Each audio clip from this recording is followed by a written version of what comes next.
गुरु ब्रह्मा गुरु विष्णु गुरुदेवो महेश्वर गुरु साक्षात् परब्रह्म तस्मै श्री गुरुवे नमः। मन के द्वार प्रवचन का ये 18वां ऑडियो है। आज का जो विषय है वो है भगवान, परमात्मा, ईश्वर, प्रभु, आप जिसे भी मानते हो, गॉड, जीसस, अल्लाह, सबके बारे में।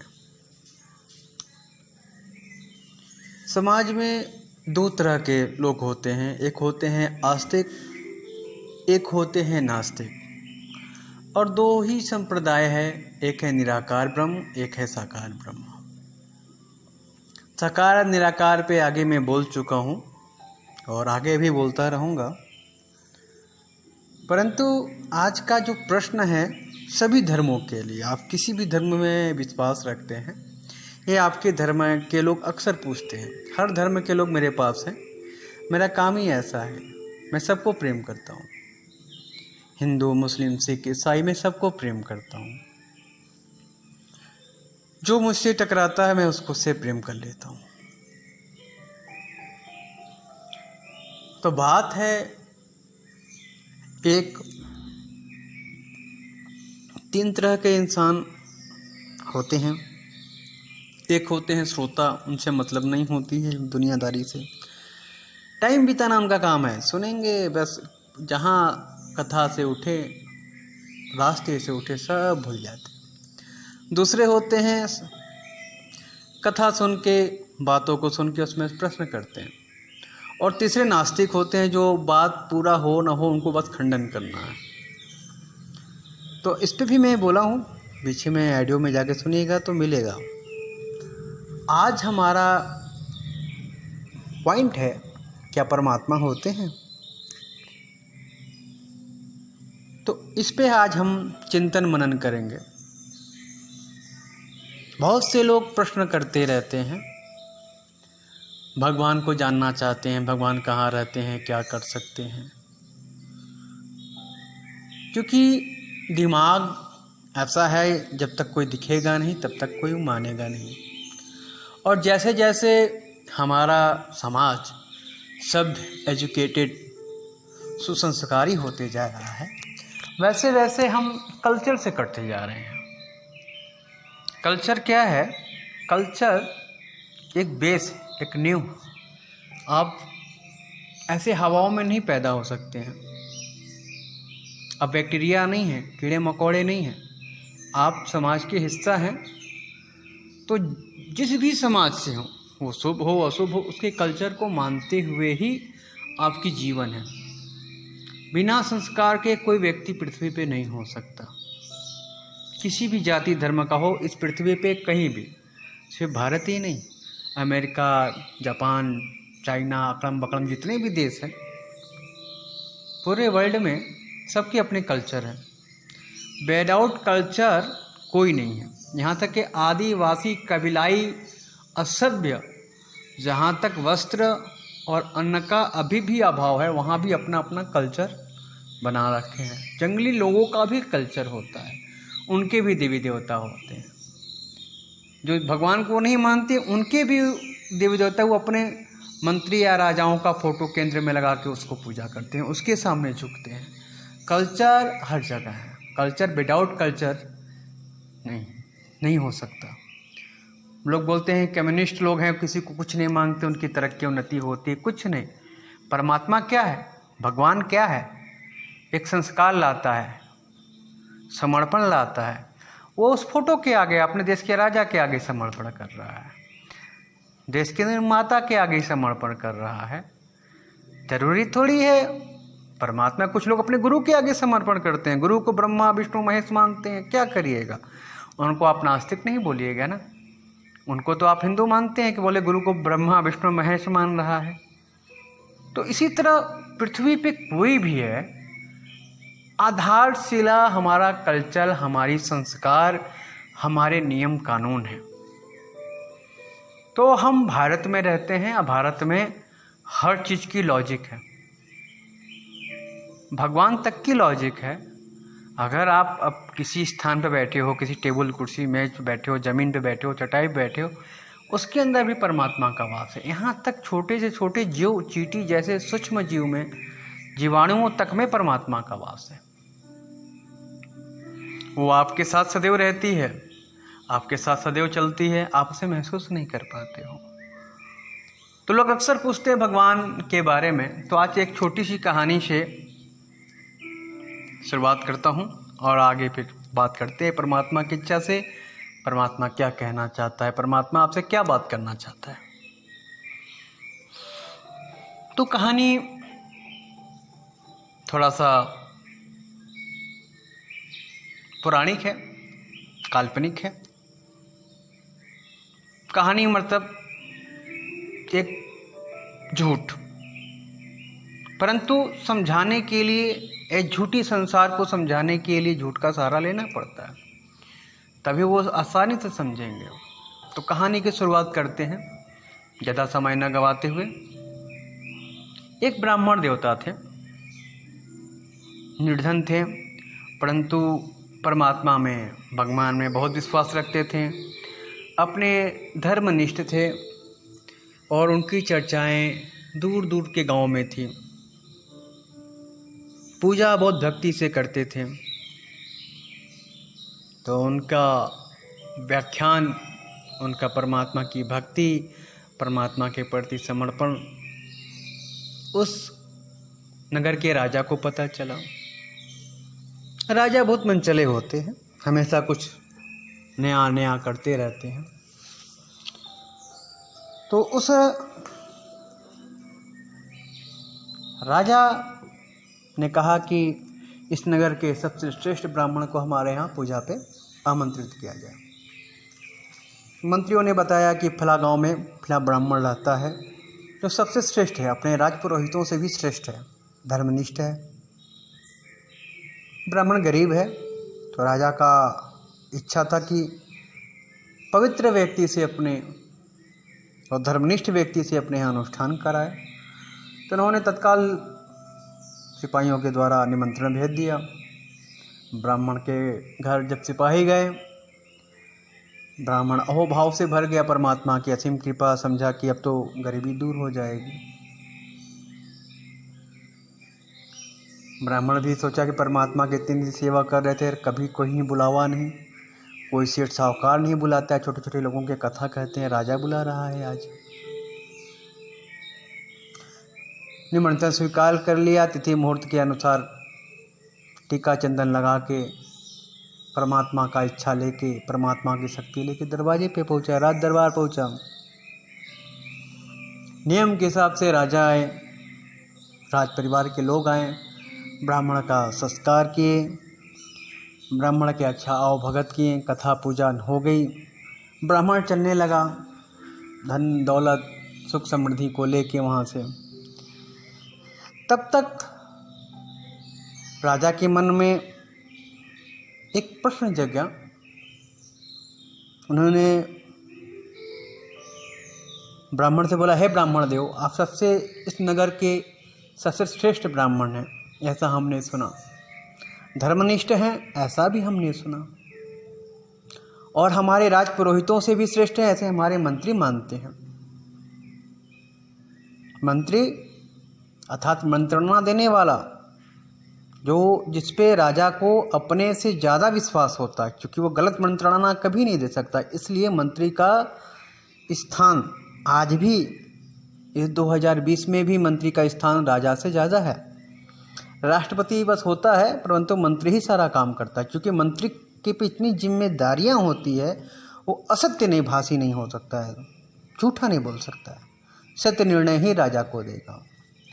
तो राजा ने कहा कि हमारे मंत्री ने कहा कि आप नगर के श्रेष्ठ हैं और आप सत्यवादी हैं और आपको परमात्मा का ज्ञान है, आप हर प्रश्नों का जवाब दे सकते हैं, तो आप मेरे जिज्ञासा को शांत करें। तो ब्राह्मण सोचा कि चलो ठीक है, कुछ किस्सा कहानी सुनने को कहेगा, मैं बोल दूंगा। पर राजा ने पूछा, भगवान कहाँ रहते हैं? भगवान क्या कर सकते हैं? भगवान क्या हमें देख रहे हैं? अगर हमें देख रहे हैं, एक को देख रहे हैं, भगवान तो एक हैं, तो इतने सारे लोगों को कैसे देख रहे हैं? हमारे नगर को कैसे देख रहे हैं? आपको घर को कैसे देख रहे हैं? मंदिर को कैसे देख रहे हैं? पूजा करने वाले को कैसे देख रहे हैं? हमने ये यज्ञ इतना बड़ा अनुष्ठान कराया, इसको कैसे देख रहे हैं? अगर वो ब्रह्म भगवान यहाँ रहता है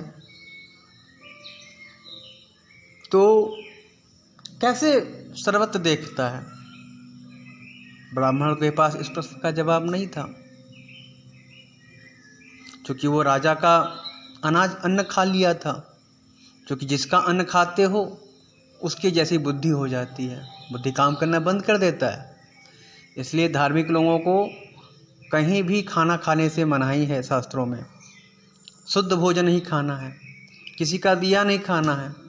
किसी का दिया खा लिए तो उससे आप छोटे हो जाओगे, उसके प्रश्नों का जवाब आप नहीं दे पाओगे। तो शास्त्रों में पुराणों में जो लिखा है वो कुछ हद तक काम करता है। उस पर हम कभी भोज्य पदार्थ पे अलग से ऑडियो बनाएंगे, अभी उसको अलग करते हैं। तो राजा का भोजन खाने से उसका राजसी विलास हो गई थी, दिमाग काम करना बंद कर दिया। फिर भी ब्राह्मण चतुर था, उसने कहा, हे राजन, मुझे 1 मास का समय दें। आपने ऐसे प्रश्न आज तक पूरे पृथ्वी पे किसी से नहीं किए और आपने हमें इस लायक समझा, हमारा सौभाग्य, परंतु मुझे इतना कठिन प्रश्नों को हल करने के लिए 1 माह का समय दीजिए। राजा भी सोचा, अद्भुत बात कहा ब्राह्मण ने, आज तक सही में हमने किसी से ऐसा प्रश्न नहीं किया था, ये क्या हो गया, ऐसे कैसे हो गया? हो सकता है ब्राह्मण बहुत तपस्वी होगा। उसने कहा, हे ब्राह्मण देव, आप जाएं, 1 मास बाद फिर आप आइएगा। ब्राह्मण धन समृद्धि को रथ पे लादवाया, अपने नगर को चला गया। अपने नगर गया, खाया पिया, भोग विलास की ज़िंदगी जिया। कहाँ परमात्मा, कहाँ ब्राह्मण? जब तक धन दौलत होती है परमात्मा का चिंतन नहीं आता है। कुछ दिन भोग विलास, एक पक्ष अर्थात 15 दिन का एक पक्ष होता है। आधुनिक जो लोग सुन रहे हैं तो उनको बता दो कि 1 महीने में 2 पक्ष होता है, एक शुक्ल एक कृष्ण। क्योंकि बहुत से लोग हमारी ऑडियो को सुनने वाले युवा होते हैं, उन्हें अच पक्ष मास का कुछ ज्ञान नहीं होता है। तो फिर मैं बता दूं कि 1 महीने में 2 पक्ष होते हैं, एक शुक्ल एक कृष्ण। 15-15 का दिन का दोनों का टाइमिंग होता है। तो एक पक्ष तक, जब तक कृष्ण पक्ष का, शुक्ल पक्ष में कथा कराने गया था, कृष्ण पक्ष भर खाया। जब भोजन खाया, कृष्ण पक्ष में दिमाग की गति कम हो जाती है, तो ब्राह्मण के भी दिमाग की गति कम हो गई, क्योंकि राजा का दिया खा रहा था। राजा का दिया ऐसो आराम की ज़िंदगी जी रहा था। जैसे जैसे धन की कमी भई, अन्न की कमी भई, एक दिन अन्न खत्म हो गया। जैसे ही राजा का दिया सारा अन्न खत्म हुआ, शुक्ल पक्ष आ गया, दिव्य चंद्रमा बढ़ने लगा, तो ऐसे उसकी दिमाग की गति बढ़ने लगी। तब उसे ख्याल आया कि अब तो अनाज की गति के कारण दिमाग काम नहीं कर रहा था, हमने कुछ अध्ययन नहीं किया, हमने कुछ चिंतन नहीं किया। तो ब्राह्मण का जो बालक था वो गुरुकुल पढ़ने गया था।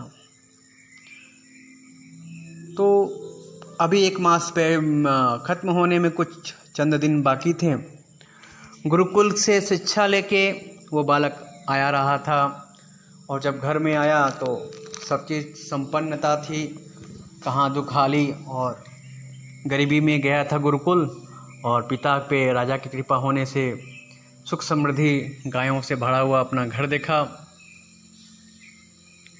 फिर भी पिता का चेहरा जो व्याकुलता से काला हो गया था, क्योंकि परमात्मा के बारे में उसने चिंतन ही नहीं की। राजा का भोग विलास का दिया हुआ खाना खा खा के दिमाग काम करना बंद कर दिया। उसने जो सेवा भाव से ठाकुर जी की सेवा करता था, वो सेवा भी उसने बंद कर दी थी।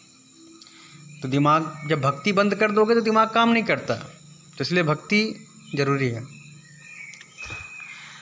दिमाग काम नहीं कर रहा था। गुरुकुल से ताज़ा पढ़ के ब्राह्मण का पुत्र आया था। ब्राह्मण उसको देख के खुश भी नहीं हुआ।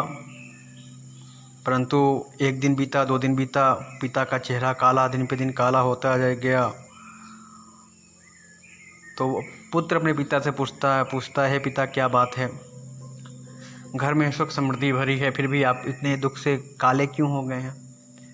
तो ब्राह्मण ने बताया कि राजा ने ऐसे ऐसे प्रश्न किए जिनका जवाब मेरे पास है नहीं। महीना बीतता जा रहा है, राजा या तो मृत्युदंड देगा या सामाजिक उपहास का पात्र बनाएगा। पंडित ने, गरीब ब्राह्मण ने अपने पुत्र को सारी कथा सुना दी जो जो उसके साथ भया था। तो कहा पुत्र, उसके ब्राह्मण के पुत्र जो गुरुकुल से अभी भी पढ़ के आया था, उसने कहा पिताजी आप चिंतन न करें, आप मुझे राज दरबार में ले चलें, मैं राजा को सारे प्रश्नों का जवाब दे दूंगा। तो आखिर वो महीना आ गया, वो टाइमिंग आ गया, 1 महीना बीतने वाला था, वो टाइम आ गया। राजा ने उसको पुकार लगवाई, तुम्हारा टाइम हो गया है, मुझे प्रश्नों का उत्तर दो। तो प्रश्नों का उत्तर देने के लिए ब्राह्मण अपने पुत्र को भी साथ ले गया, राज दरबार में ले गया और खड़ा कर दिया अपने पुत्र को, जो अभी भी शिक्षा ग्रहण करके आया था, नन्हा बालक, कुमार्यावस्था को प्राप्त। राजन ने कहा, ये हे पंडित, तो मेरे प्रश्नों का उत्तर की जगह ये बालक को क्यों लेके आए हो मेरे समक्ष। उसने कहा, हे राजन, मेरे पुत्र को मैंने अपनी बात कही और ये आपके सारे प्रश्नों का उत्तर देगा, ये नन्हा बालक। राजा और प्रभावित हो गया, सोचा इस ब्राह्मण में जरूर कुछ ऐसी ज्ञान है जो इस छोटे बालक में भी परमात्मा को उतार दिया। ब्राह्मण का बालक अभी शांत खड़ा था। राजा अपने रोब में कठोर में बोला, हे ब्राह्मण के बालक, मेरे प्रश्नों को जवाब दो। ब्राह्मण के बालक ने मुस्काया और बोला, हे राजन, क्या आपके दरबार में इतनी दूर से आगंतुक पैदल यात्रा करके आने वाले को जलपान तक नहीं होता है, पानी तक नहीं पूछा जाता है। ब्राह्मण जो ब्रह्मों का अंश है, उसका आपके दरबार में आदर सत्कार नहीं होता है। छोटी सी तोतली जबान में बालक की बात सुन के राजा को थोड़ा सा मन में क्रोध भी आया और लज्जा भी आई। उसने दोनों ब्राह्मणों को जलपान, दूध आदि प्रदान किया। ब्राह्मण तो इतने दिन से राज विलास का भोग करता रहा, वो फटाफट खाना खा लिया, परंतु वो बालक उस चीज़ को, सारे भोज पदार्थ को देखता रहा। बार बार एक दूध के प्याले में, चांदी के प्याला था, उसमें दूध भरा हुआ था, उसमें उंगली डाले निकाले, उंगली डाले निकाले। राजा को खिन्नता हो रही थी कि ये मेरा टाइम वेस्ट कर रहा है, मेरा समय का दुरुपयोग कर रहा है, ये मुझे जवाब क्या देगा। ब्राह्मण की ओर क्रोध भरी निगाहों से देखा। ब्राह्मण तो अंदर से डरा हुआ था, क्योंकि उसके पास कोई प्रश्न के उत्तर ही नहीं थे। वो तो सोचा, मैं तो फंसा ही फंसा, ये संग में अपने बच्चे को भी मैंने फंसा दिया, मेरा गला तो कटेगा ही कटेगा, और इस बच्चे का जाने क्या होगा। पर बच्चा निर्भीक था। राजा ने फिर से कड़ी आवाज में पूछा, हे बालक, मेरे प्रश्नों का उत्तर तुम कब दोगे। बालक ने कहा, हे राजन, मैं भगवान को ढूंढ रहा हूँ। कहा, भगवान को तुम कहाँ दूध में ढूंढ रहे हो। तो भगवान को नहीं प्रभु, मैं मक्खन को ढूंढ रहा हूँ। राजा को खिन्नता भई। राजा ने कहा, हे मूर्ख, दूध जब दही बनती है, फिर दही को मठार जाता है, तब उसमें से मक्खन की प्राप्ति होती है। तुम कहाँ इस कच्चे दूध में मक्खन को ढूंढ रहे हो। भगवान तो छोड़ो, मक्खन नहीं मिलेगी तुमको कच्चे दूध में। ब्राह्मण ने कहा, हे राजन, ये आपके पहले प्रश्न का जवाब है कि भगवान कैसे मिलेंगे। तो राजन ने कहा, ब्राह्मण ये बताओ, दूध और भगवान का संबंध क्या है। बालक ने कहा, दूध का संबंध भगवान से हो न हो, पर मनुष्य से तो है, मनुष्य इसको ग्रहण करता है। जिस प्रकार मनुष्य, सामान्य मनुष्य कच्चा होता है ना, उस प्रकार दूध को आप माने। दूध को आप जब दही जमाते हैं तो उस काल को आप अपने जीवन का साधना काल माने, तो बिल्कुल स्थिर शांत हो जाएंगे। फिर उसमें समय काल के अनुसार आपकी मथनी होगी, आपके ज्ञान की, आपकी साधना की, आपकी तपस्या की, तब जाके उसमें से परमात्मा रूपी, भगवान रूपी मक्खन निकलेगा। तो ये जीव जो दूध को ग्रहण करते हैं, उनके अंदर के जमने शांत होने के बाद ही उनके मन में, उनके जीवन में भगवत्ता, भगवान की इच्छा, भगवान की शक्ति की वर्षा होती है।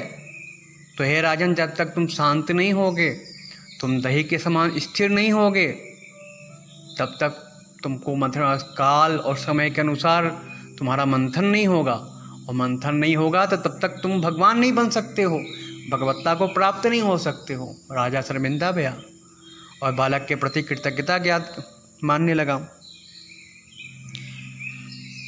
फिर बोला, चलो ब्राह्मण पुत्र, आपने ये बता दिया, ये समझा दिया कि भगवान कैसे प्राप्त होंगे। अब दूसरी बात बताओ, भगवान देख किधर रहा है? पास में ही दीपक जल रही थी।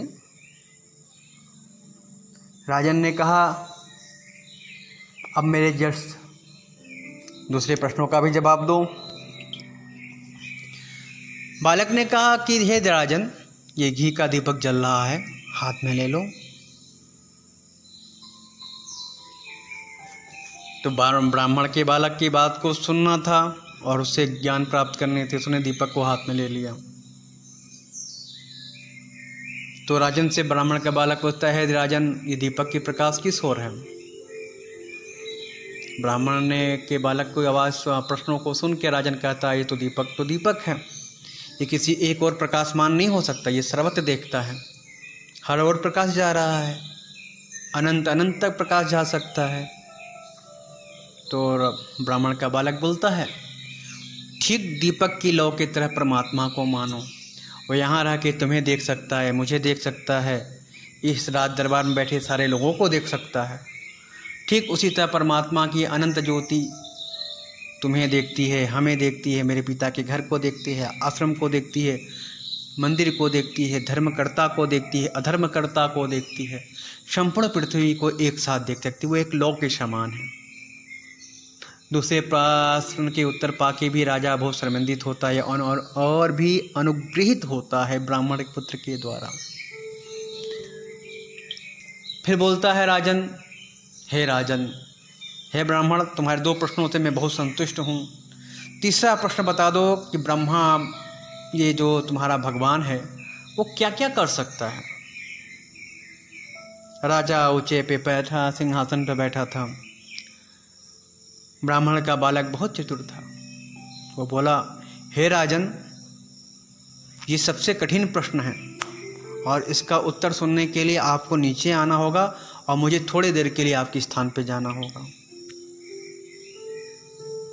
राजा में इतनी उत्सुकता थी कि जरूर ये ब्राह्मण के बालक को विशेष कर देगा, जिससे मैं अपने तीसरे प्रश्नों का भी उत्तर पा पाऊँगा, उससे अपने साम्राज्य को और बढ़ा पाऊँगा। लालच था राजा के मन में भी, क्योंकि वो ज्ञान से भी अपने को और ज्ञानी बनाना चाहता था। तो झटपट बिना विचार किए राज सिंहासन से उतर जाता है, जमीन पे आके खड़ा हो जाता है और बोलता है, हे ब्राह्मण बालक, आप जाओ सिंहासन पे जाओ, क्या कर सकते हो वहाँ से बताओ।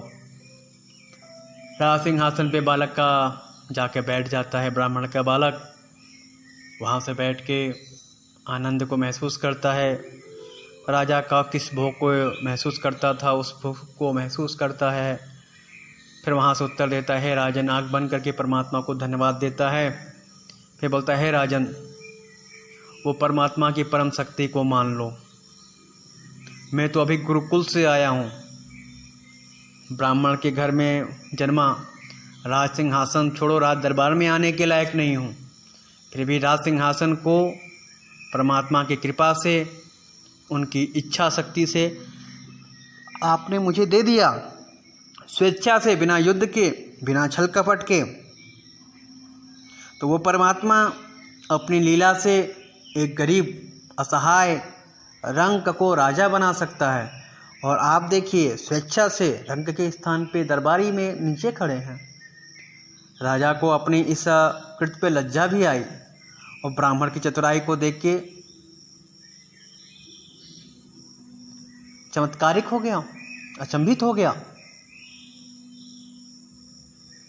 राजा ने कहा कि हे ब्राह्मण पुत्र,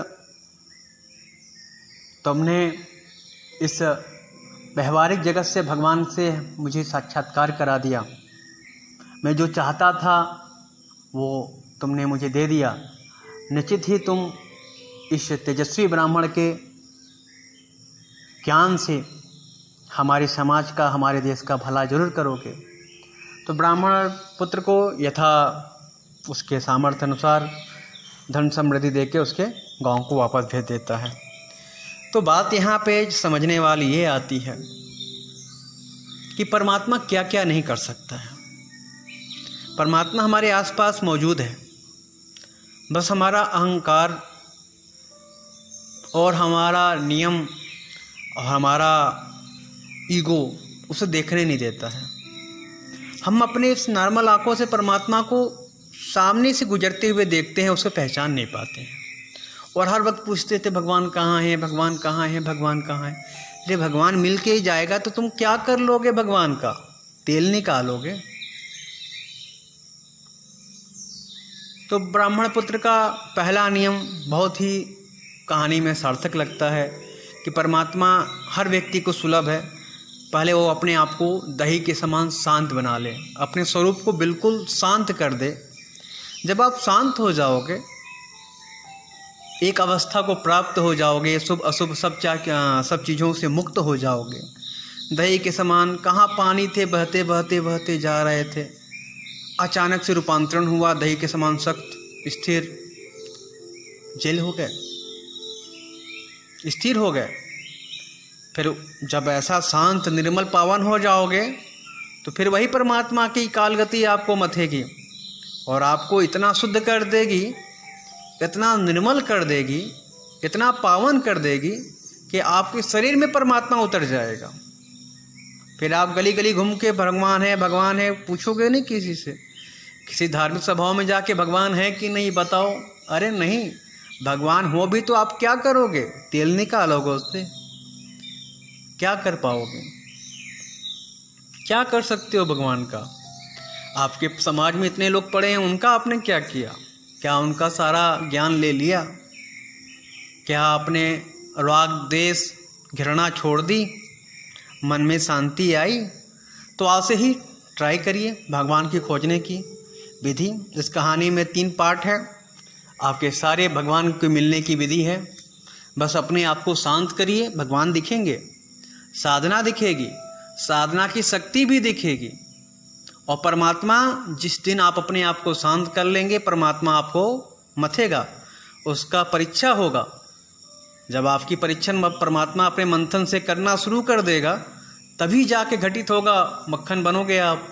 और मक्खन बन जाओगे। कहाँ दूध पानी था, बहता हुआ पानी अगले दिन सड़ जाने वाला था, मक्खन हो गए। मक्खन से घी भी बन सकते हो।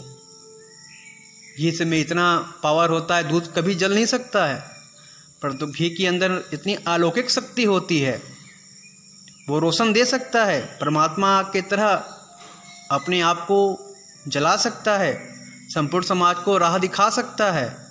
तो अगर आपको परमात्मा का रसस्वादन करना है तो अपने आप को पहले शांत करना होगा, एकदम शांत करना होगा। न मन में हिंसा आए, न प्रेम, न राग, न द्वेष, न घृणा, कुछ भी नहीं आनी चाहिए। मन एकदम निश्चल बालक के जैसा, इंस्टेंटली जन्म लिया हुआ बालक के समान मन शुद्ध होना चाहिए।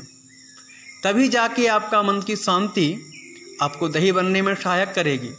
जब आपका मन शांत हो जाएगा तो फिर परमात्मा जरूर आपके दही को खराब नहीं होने देगा, उसको मक्खन बनाने में लग जाएगा।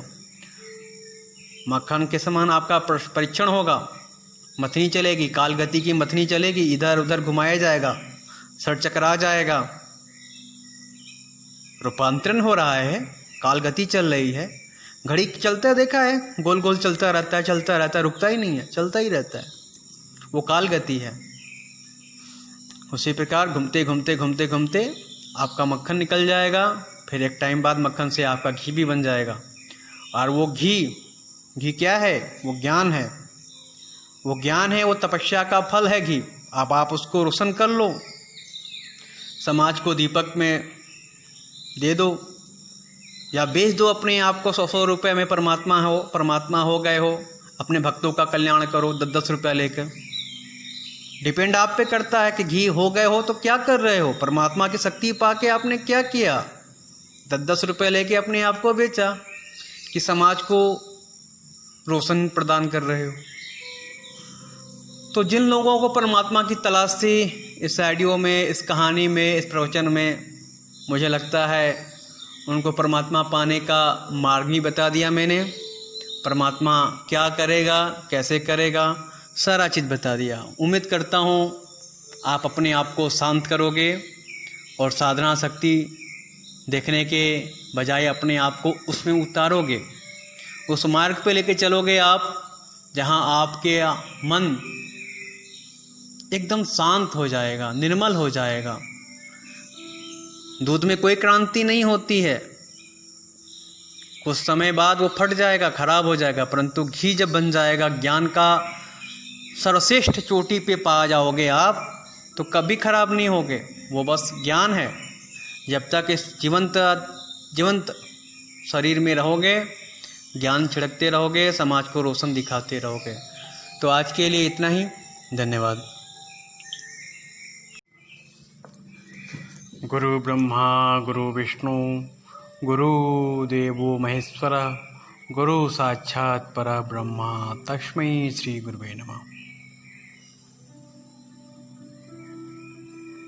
मन के द्वार